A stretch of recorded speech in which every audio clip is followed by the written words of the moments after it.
গৌৰৱ গগৈৰ বিৰুদ্ধে সব কৰিব পাৰে, কিন্তু জুবিন গাৰ্গে ন্যায় পাবৰ কাৰণে মুখ্যমন্ত্ৰী এতিয়ালৈকে কি ব্যৱস্থা ল'লে?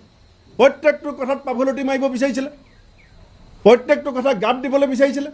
জুবিন গাৰ্গৰ সম্পৰ্কত SIT হ'ল, এইখন SITত যে মুখ্যমন্ত্ৰী ইমান সুচাৰ হ'ল, কেলে ফাষ্ট ট্ৰেক আদালত দি ভোটৰ আগদিনাখন জুবিন গাৰ্গৰ হত্যাৰ লগত জড়িত ব্যক্তিক শাস্তি প্ৰদান কৰাৰ ব্যৱস্থা কিয় কৰিব নোৱাৰে? গৌৰৱ গগৈৰ বিৰুদ্ধে সব কৰিব পাৰে, কিন্তু জুবিন গাৰ্গে ন্যায় পাবৰ কাৰণে মুখ্যমন্ত্ৰী এতিয়ালৈকে কি ব্যৱস্থা ল'লে? প্ৰত্যেকটো কথাত পাভলতি মাৰিব বিচাৰিছিলে, প্ৰত্যেকটো কথা গাপ দিবলৈ বিচাৰিছিলে।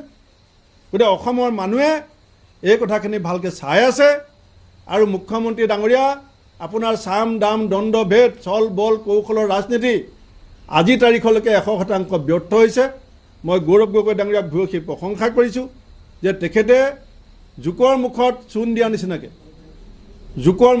দিয়া নিচিনাকৈ আমাৰ অসম প্ৰদেশ কংগ্ৰেছ কমিটিয়ে অসমৰ ৰাইজৰ মনত সন্দেহ আৰু অবিশ্বাসৰ বাতাবৰণ সৃষ্টি কৰিবৰ কাৰণে মুখ্যমন্ত্ৰীয়ে কৰা প্ৰত্যেকটো ষড়যন্ত্ৰ আজি ব্যৰ্থ কৰিছে।